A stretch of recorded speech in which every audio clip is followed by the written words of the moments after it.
नमस्कार दोस्तों, स्वागत है आपका आज के मुख्य समाचार में, जिसमें सबसे पहली बड़ी खबर में जिक्र बिहार के विधानसभा चुनाव का, जहां पर आरजेडी नेता तेजस्वी यादव ने किया बड़ा वादा।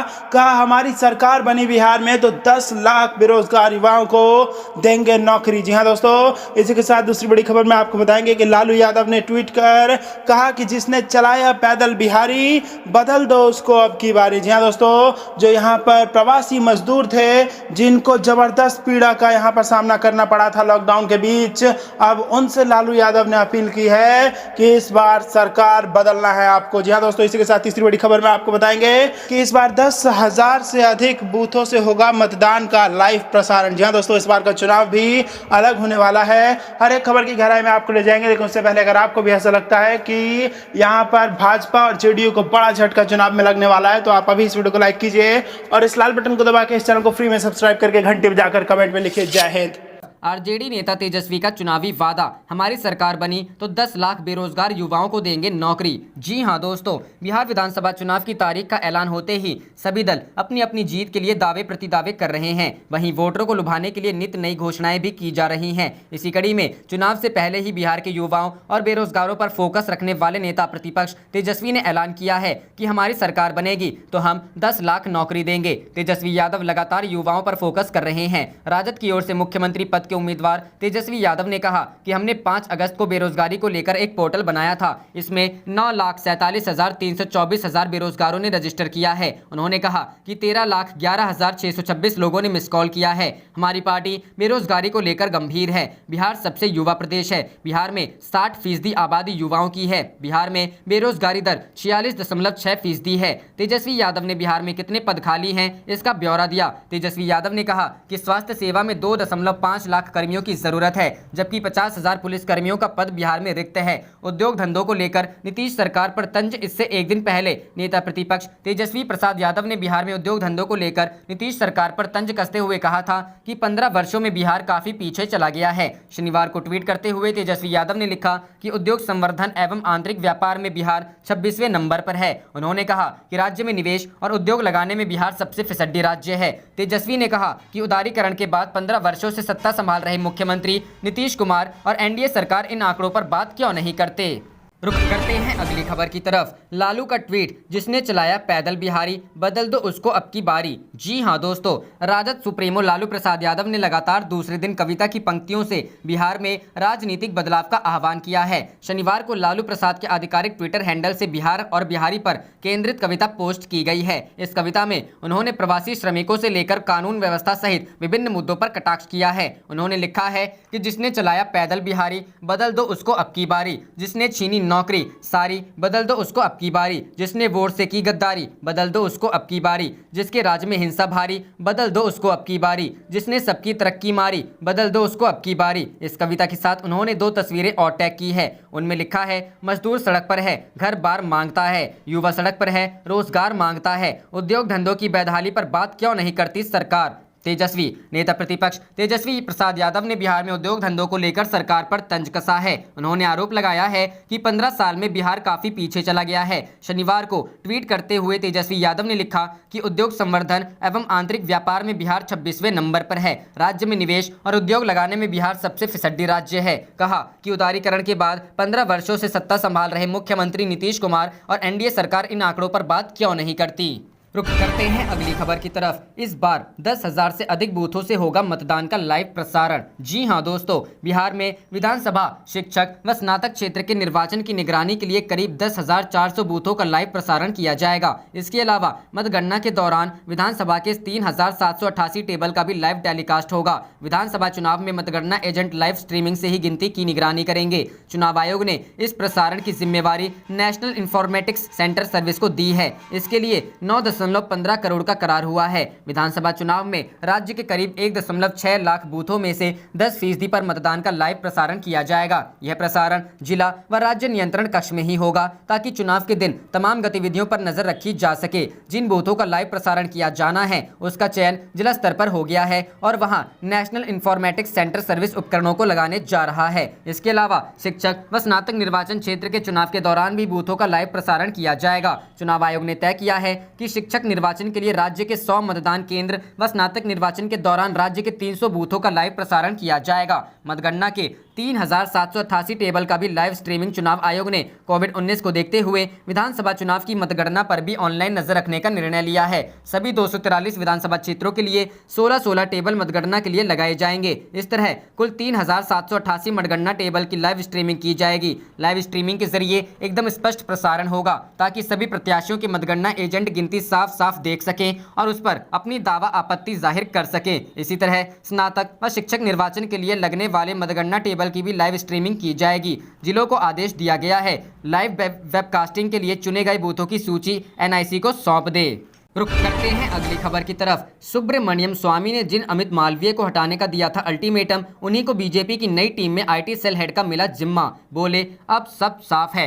जी हां दोस्तों, भाजपा नेता राज्यसभा सांसद सुब्रमण्यम स्वामी अपने ट्वीट्स के चलते एक बार फिर सुर्खियों में हैं। उन्होंने भाजपा आईटी सेल प्रमुख अमित मालवीय के बाद अब पीएमओ से जुड़े अधिकारी पर निशाना साधा है। राज्यसभा सांसद ने रविवार 27 सितंबर 2020 को ट्वीट कर आरोप लगाया कि फर्जी अकाउंट से उन पर हो रहे निजी हमलों के पीछे अमित मालवीय के साथ पीएमओ हरेन जोशी का भी हाथ है। ऑफिसर ऑन स्पेशल ड्यूटी हरेन जोशी को पीएम नरेंद्र मोदी के खास सलाहकारों में गिना जाता है। जोशी अभी पीएमओ में ओएसडी हैं। स्वामी ने अपने ट्वीट में कहा कि अब अमित मालवीय को फिर से नियुक्त कर लिया गया है तो मुझे कहना पड़ रहा है। मेरे पहले के ट्वीट्स ये पता करने के लिए थे कि अमित मालवीय ने खुद फर्जी आईडी से ट्वीट करवाए या इसके पीछे कोई और था। अब सब साफ हो गया है। पीएमओ हरेन जोशी इसके पीछे थे। मैंने 2 सप्ताह पहले प्रधानमंत्री नरेंद्र मोदी को इसके बारे में लिखा था। दरअसल भाजपा नेता जेईई, नीट एग्जाम, अर्थव्यवस्था और अन्य मुद्दों पर केंद्र की नरेंद्र मोदी सरकार पर हमलावर रहे हैं। उनका आरोप था कि इसके लिए फर्जी अकाउंट बनाकर उन पर निजी हमले किए जा रहे हैं। खुद पर हमले के लिए उन्होंने भाजपा आईटी सेल प्रमुख अमित मालवीय को जिम्मेदार माना था और उन्हें हटाने की मांग की थी। राज्यसभा सांसद ने 9 सितंबर को इस बाबत ट्वीट कर कहा था कि अगर अमित मालवीय को भाजपा आईटी सेल नहीं हटाया गया तो इसका मतलब है कि पार्टी मेरा बचाव नहीं करना चाहती है। अगर पार्टी में ऐसा कोई फोरम नहीं है जहां मैं अपनी राय रख सकूं तो मुझे ही खुद को डिफेंड करना होगा।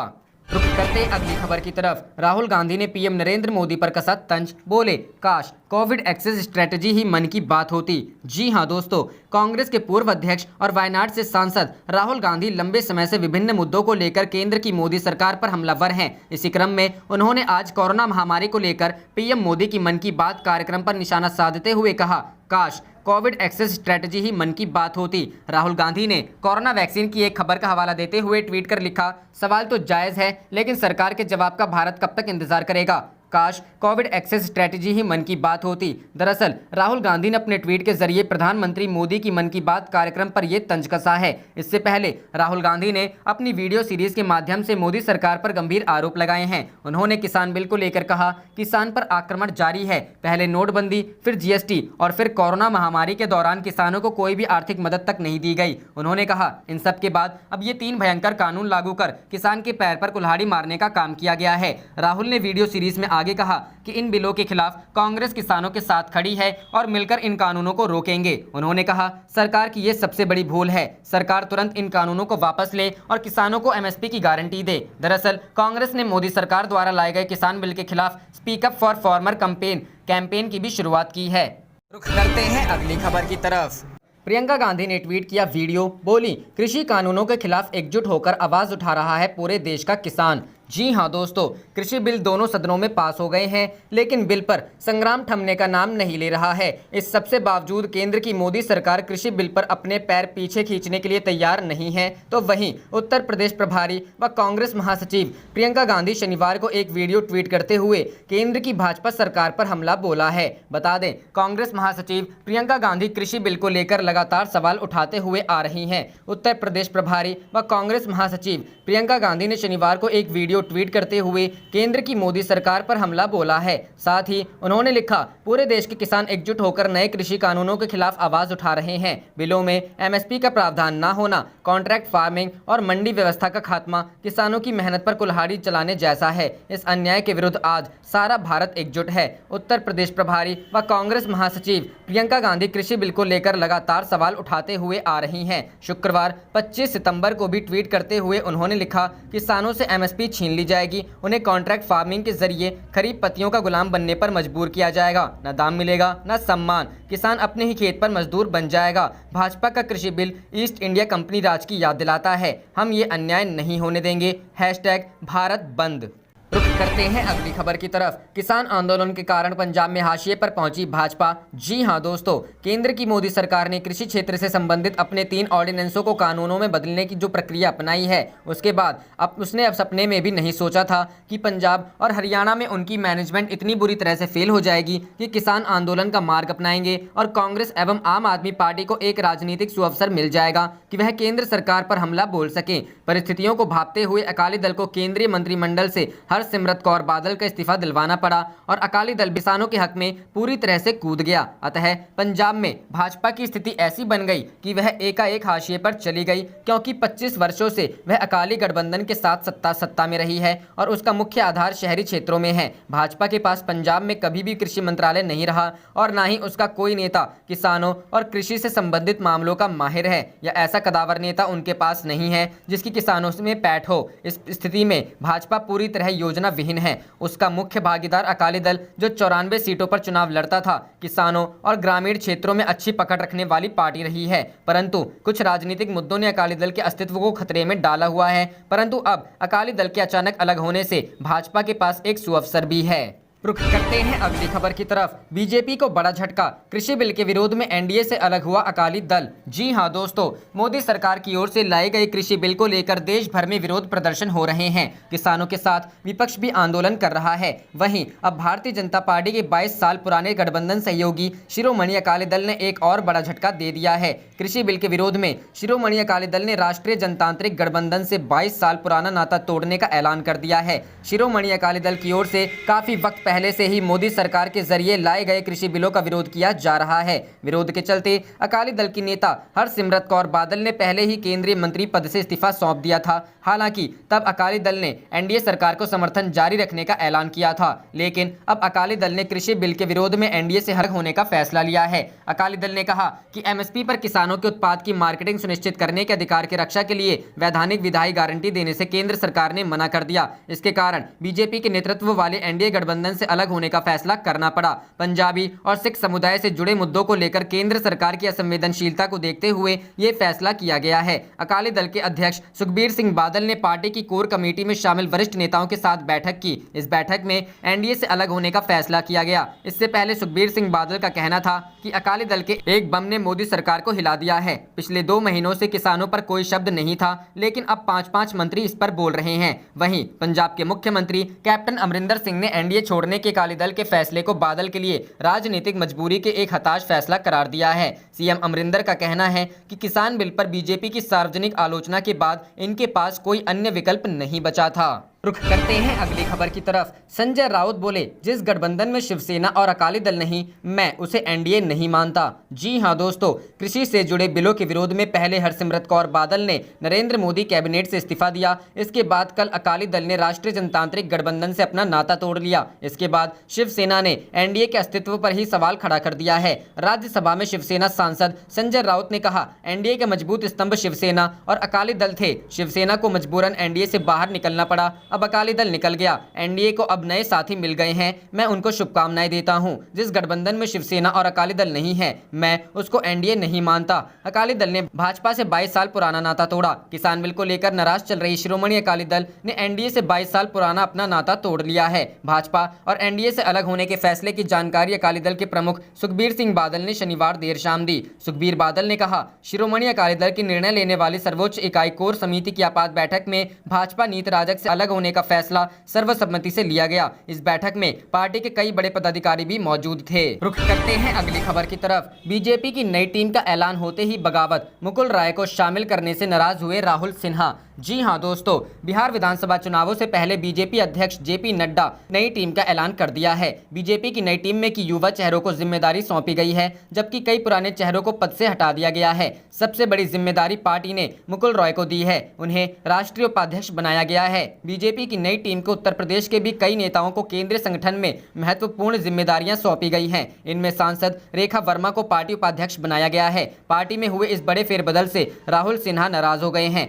पश्चिम बंगाल काल में एक अहम पहचान रखने वाले राहुल सिन्हा बीजेपी के राष्ट्रीय सचिव थे, लेकिन आज उनसे ये पद छीन लिया गया है। पद छीने जाने के बाद राहुल सिन्हा ने नाराजगी जाहिर करते हुए ट्विटर पर एक वीडियो शेयर किया है। पार्टी के इस कदम पर राहुल सिन्हा ने कहा, योद्धा के रूप में 40 साल बीजेपी की सेवा की और आज टीएमसी नेताओं को शामिल करने के लिए मुझे इस्तीफा देने के लिए कह दिया गया। रुख करते हैं अगली खबर की तरफ। तेजस्वी बोले, उद्योग के मामले में बिहार सबसे फिसड्डी। पप्पू ने एनडीए सरकार पर देश को रसातल में पहुंचाने का लगाया आरोप। जी हां दोस्तों, बिहार विधानसभा में नेता प्रतिपक्ष एवं राजद नेता तेजस्वी यादव ने शनिवार को सोशल मीडिया पर चल रही स्थानीय खबर को लेकर नीतीश कुमार व एनडीए सरकार को घेरा है। तेजस्वी यादव ने आरोप लगाया कि बिहार उद्योग संवर्धन एवं आंतरिक व्यापार में बिहार देश में 26वें स्थान पर काबिज है। वहीं राजद नेता ने कहा कि बिहार निवेश व उद्योग लगाने में देश में सबसे फिसड्डी राज्य है। तेजस्वी यादव इसको लेकर बिहार के 15 वर्षीय सुशासन पर भी सवाल उठाए हैं। राजद नेता ने कहा कि उदारीकरण के 15 वर्षों से सत्ता संभाल रहे सीएम नीतीश कुमार व एनडीए सरकार बिहार की इन दुखद परिस्थितियों पर बात क्यों नहीं करते हैं। राजद सीतामढ़ी के आधिकारिक ट्विटर अकाउंट से भी ट्वीट कर नीतीश कुमार पर हमला बोला गया है। राजद ने कहा कि बिहार के कामचोर सीएम नीतीश कुमार द्वारा 15 साल सिर्फ इस बात में खर्च कर दिए गए हैं कि बिहार में क्या कार्य करवाना है। राजद ने कहा कि ये 15 साल बाद भी अपना एक काम नहीं गिनवा पा रहे हैं। राजद ने कहा कि इनके द्वारा सिर्फ ये कहा जा रहा है यह करवाएंगे, वह करवाएंगे, यह होगा, वह बनेगा, ऐसा होगा, वैसा होगा। दूसरी ओर जन अधिकार पार्टी जाप के प्रमुख पप्पू यादव द्वारा शनिवार को ट्वीट कर पूर्व पीएम मनमोहन सिंह को जन्मदिन की शुभकामनाएं दी गई हैं। पप्पू यादव ने कहा कि डॉक्टर मनमोहन सिंह जी देश के सबसे बेहतरीन प्रधानमंत्री में से एक हैं। पप्पू यादव ने कहा कि उनके 10 साल भारत के स्वर्णिम काल थे। उन्हें जन्मदिन की हार्दिक शुभकामनाएं। वह स्वस्थ, प्रसन्न रहें व दीर्घायु हो। दुर्भाग्य है उनके बाद देश को सबसे जाहिल नेतृत्व मिला, जिनके घटियापन ने देश को रसातल में पहुंचा दिया है। रुख करते हैं अगली खबर की तरफ। सीएम ने वादा किया शहरी गरीबों को दिलाएंगे बहुमंजिला मकान, लेकिन जमीन कहां है। पप्पू यादव। जी हां दोस्तों, बिहार विधानसभा चुनाव में जन अधिकार पार्टी के लिए तैयार गीत और डॉक्यूमेंट्री की लॉन्चिंग के दौरान पार्टी अध्यक्ष पप्पू यादव ने कहा कि बिहार में राजनीतिक बदलाव के लिए रथ को रवाना करेंगे। उन्होंने पीएम मोदी और सीएम नीतीश कुमार पर जमकर हमला बोला। पप्पू यादव ने कहा कि नीतीश कुमार खुद को 30 मार खां समझते हैं तो अपने दम पर अकेले चुनाव लड़कर दिखाएं। उन्होंने नीतीश कुमार से सवाल पूछते हुए कहा कि वो बताएं कि मक्का किसानों को एमएसपी क्यों नहीं मिल रहा है। स्टार्टअप का आज क्या हाल है। क्रेडिट कार्ड के बारे में सबको पता है। कौशल विकास मिशन की सारी ऑफिस बंद हैं। पुरानी बातें भूल गए हैं क्या। पप्पू यादव ने कहा कि नीतीश कुमार कहते थे कि 40,000 रुपए से अधिक शिक्षकों की वेतन होगी। यही नहीं, शराबबंदी के बावजूद लाखों करोड़ों रुपए की शराब की खपत हो रही है। पीएम मोदी से मैं पूछता हूं कि गुजरात में शराबबंदी का क्या हाल है और वे नोटबंदी और जीएसटी पर क्यों बात नहीं करते। जाप सुप्रीमो ने कहा कि आज नीतीश कुमार कह रहे हैं कि शहरी गरीबों को बहुमंजिला मकान दिलाएंगे, लेकिन जमीन कहां है। आप पुराने वादे भूल गए हैं क्या। टाल क्षेत्रों की विकास की बातें भूल गए हैं क्या। पप्पू ने फिर कहा 30 साल बनाम 3 साल मांग रहा हूं सरकार चलाने के लिए। उन्होंने आगे कहा कि बिहार नदियों से घिरा है। हर साल बिहार बाढ़ की विभीषिका झेलता है। सीएम नीतीश कुमार सिर्फ आई वाश करते हैं। सीएम चुनाव नहीं, जनता को मारना चाहते हैं। बिहार में लालू यादव कोई मुद्दा नहीं है। बिहार की जनता विकल्प लेकर तैयार है। पूर्व डीजीपी गुप्तेश्वर पांडे को लेकर उन्होंने कहा कि वे बिहार के डीजीपी नहीं, नेता हैं। वे हमेशा नेतागिरी किए हैं। रुख करते हैं अगली खबर की तरफ। केंद्र सरकार के कृषि विरोधी बिल को लेकर कांग्रेस चलाएगी हस्ताक्षर अभियान 2 अक्टूबर को। जी हां दोस्तों, केंद्र सरकार के किसान विरोधी बिल के विरोध में चरणबद्ध तरीके से आंदोलन कांग्रेस पार्टी चलाएगी। काला कानून के विरोध में कांग्रेस आंदोलन करेगी। कांग्रेस प्रदेश प्रभारी के निर्देशानुसार राज्य के जिला मुख्यालयों में कांग्रेस प्रेस वार्ता कर काला कानून का विरोध कर रही है। 28 सितंबर को राजभवन मार्च का आयोजन है। गांधी जयंती पर 2 अक्टूबर को जिला मुख्यालय में विधानसभा स्तर पर धरना देकर विरोध प्रदर्शन किया जाएगा। उसके बाद प्रखंड, पंचायत एवं गाँव स्तर पर हस्ताक्षर अभियान चला कांग्रेस बिल का विरोध करेगी। उक्त बातें प्रदेश कांग्रेस जोनल कोऑर्डिनेटर संस्थान परगना प्रभारी मोहम्मद सुल्तान अहमद ने शनिवार को प्रेस वार्ता में यहां कही। उन्होंने कहा कि कांग्रेस हर स्तर पर विधेयक का विरोध करेगी। कांग्रेस हर हाल में किसानों के साथ खड़ी है। उन्होंने कहा कि मोदी सरकार पारित विधेयक से मंडी एवं कृषि उपज प्रणाली व्यवस्था पूरी तरह समाप्त हो जाएगी। उन्होंने बताया कि केंद्र सरकार 3 काले कानून के माध्यम से किसानों की आजीविका पर एक क्रूर हमला बोला है। उन्होंने कहा कि अन्नदाताओं किसानों की बात सुनने वाला कोई नहीं है। संसद में उनके प्रतिनिधियों का आवाज दबाया जा रहा है और सड़क पर किसान और मजदूरों को लाठी से पिटवाया जा रहा है। संघीय ढांचे का उल्लंघन कर संविधान को रौंद कर संसदीय प्रणाली को दरकिनार कर बहुमत के आधार पर बाहुबली मोदी सरकार जबरन बगैर किसी चर्चा के बिल को पारित किया है। उन्होंने कहा कि केंद्र सरकार संसद का गला घोट निरंकुश राजतंत्र को स्थापित कर किसानों मजदूरों की आजीविका से दूर कर रही है। मोदी सरकार केवल बरगलाने की राजनीति कर रही है। रुख करते हैं अगली खबर की तरफ। पटना में कांग्रेसियों ने की चुनावी चर्चा। शक्ति सिंह गोहिल बोले, इस बार जनता भाजपा जेडीयू के झांसे में नहीं आएगी। जी हां दोस्तों, बिहार में विधानसभा चुनावों की तारीखों का ऐलान हो चुका है। दूसरी ओर सियासी पार्टी ने भी बिहार में विधानसभा चुनावों को लेकर अपनी तैयारियां तेज कर दी हैं। इसी कड़ी में शनिवार को बिहार कांग्रेस प्रभारी अजय कपूर, दिल्ली से पार्टी महासचिव एवं पूर्व राज्यसभा सांसद अविनाश पांडे, पार्टी नेता देवेंद्र यादव और उत्तराखंड विधायक काजी मोहम्मद निजामुद्दीन के साथ बिहार की राजधानी पटना पहुंचे। आप देख रहे थे आपका अपना चैनल जय हिंद जय भारत।